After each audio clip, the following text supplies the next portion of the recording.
तो यहाँ पर बुध को आपको भाव स्थिति के अनुसार सुर या असुर श्रेणी में रखना पड़ेगा। आप परमानेंटली बुध को सुर की श्रेणी में नहीं रख सकते और परमानेंटली असुर की श्रेणी में नहीं रख सकते। ये इसकी भाव स्थिति के अनुसार ही उसको दायित्व मिलता है। सबसे मुख्य बात बुध को समझने में यही है। यदि इसको आप ध्यान से समझ लेंगे तो फिर बुध के प्रेडिक्शन में कहीं भी मात नहीं खाएंगे। जी, तो फिर आगे का प्रश्न यही है कि इसको फिर हम किस तरीके से तय करेंगे? अब देखिए फल कैसे देगा, ये आपको किसी सूर्य या असुर श्रेणी के ग्रहों के साथ बैठे होने की वजह से तय नहीं करने पड़े। बुध को प्रेडिक्ट करते समय सिर्फ इतना ध्यान रखिए कि यह अपनी मिथुन राशि से कितनी दूर बैठा है। मिथुन इसकी स्वयं की राशि है, बस उससे जो इसकी दूरी है आप उस दूरी को ध्यान में रखिए तो आपको इसके बिल्कुल सही लक्षण पता चल जाएंगे कि यह सुर है या असुर है। जी जी, समझ गए। तो इसी थ्योरी को एक उदाहरण के साथ आप समझा सकते हो?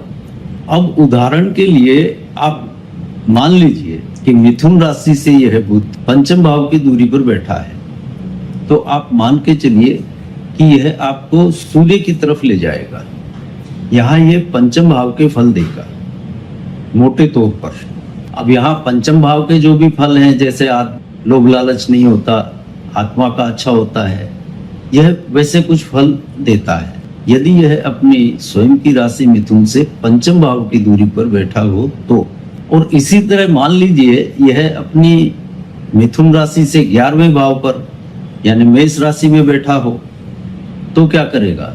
तो इस स्थिति में यह शनि के अनुरूप फल देगा। यानी 11वें भाव के फल थोड़ा स्वार्थ, लोभ, लालच, इच्छा पूर्ति, यह गुण समा जाएंगे। यानी एक तरफ पंचम भाव की दूरी होने पर यह सूर्य के फल दे रहा है, दूसरी तरफ 11वां होने पर यह सारे गुण इसमें शनि के समा जाएंगे। यही इसकी मुख्य समझने की बात है। बुध को इस रूप में समझ लिया तो फिर यह बहुत आसानी से आपको सही प्रेडिक्शन तक ले जाएगा।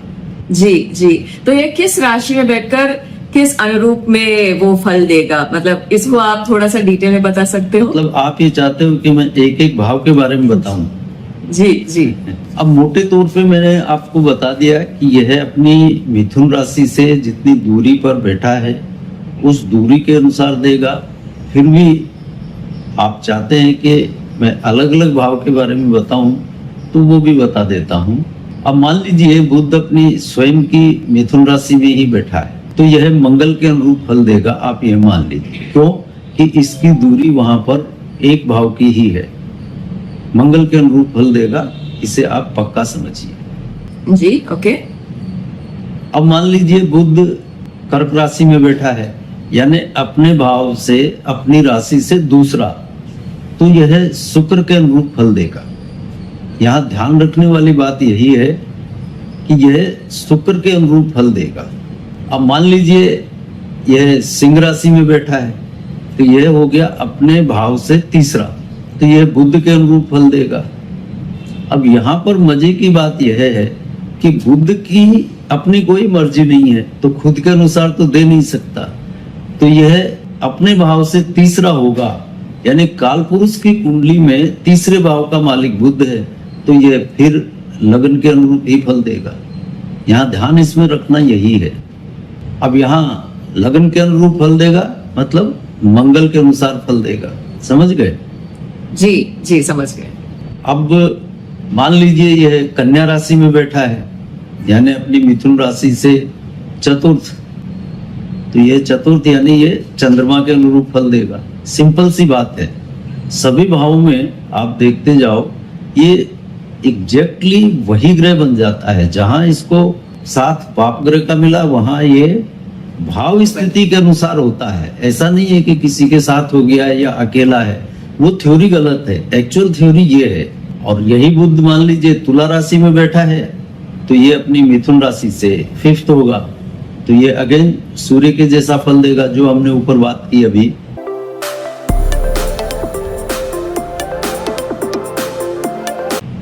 ये सूर्य के फल देगा वहां पर। जी अब ये मान लीजिए वृश्चिक राशि में बैठा है तो अपने भाव से छठा हो जाएगा, छठा हो जाएगा यानी ये राहु के अनुरूप फल देगा, पूरा राहु बन जाएगा वहां पर। अब आप इसको वहां पाप ग्रह कहो, पुण्य ग्रह कहो, यहाँ वृश्चिक राशि में बैठकर ये क्या करता है, अपने भाव से छठा हो जाता है, और छठा होने की वजह से ये जातक की सोच को बढ़ा देता है, और कुछ नहीं करता, सोच को बढ़ा देता है, काम में उतावलापन नहीं रहता, जो भी प्लानिंग से काम करता है, कहने का मतलब ये। अब यही बुध मान लीजिए धनु राशि में बैठा हो तो अपनी मिथुन राशि से 7वां हो जाएगा, अगेन ये शुक्र के अकॉर्डिंग फल देगा। अब यहाँ दूसरी जो भी बातें हो, शादी विवाह वैवाहिक जीवन के मामले में अच्छे फल दे देता है वहां पर। अब मान लीजिए यही बुध मकर राशि में बैठा है तो यह अपनी मिथुन राशि से अष्टम हो जाएगा, 8th हो जाएगा, तो ये नकारात्मक मंगल यानी जो वृश्चिक का मंगल होता है उसके फल देगा, यहाँ पे ये खराबी करता है। और यही बुध मान लीजिए कुंभ राशि में बैठा है तो अपने भाव से 9th होगा, तो ये नवम यानी ये गुरु के फल देने में सक्षम रहता है। ये यहाँ पर कुंभ राशि में बैठकर बहुत बढ़िया फल देता है, जातक का भाग्य भी साथ देता है।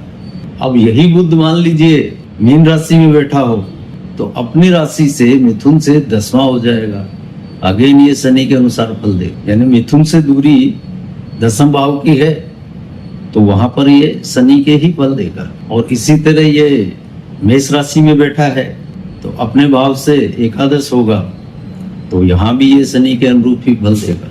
यहाँ शनि के अनुरूप फल देने से मतलब क्या है कि आदमी में थोड़ी स्वार्थ, लोभ, लालच, इनकी भावनाएं बढ़ जाती हैं। और अब आपका बच गया लास्ट, मान लीजिए ये वृष राशि में बैठा हो तो अपनी मिथुन राशि से द्वादश हो जाएगा, वहां पर ये पूरी तरह से केतु के फल देता है, यानी आदमी में थोड़ा उतावलापन रहता है, जल्दबाजी होती है, काम करने में हिला वाला नहीं करता, जो भी करना है फटाफट करता है और मस्ती से जीता है, पूरे आनंद लेता है जिंदगी के। तो बस ये सारा बुध की है।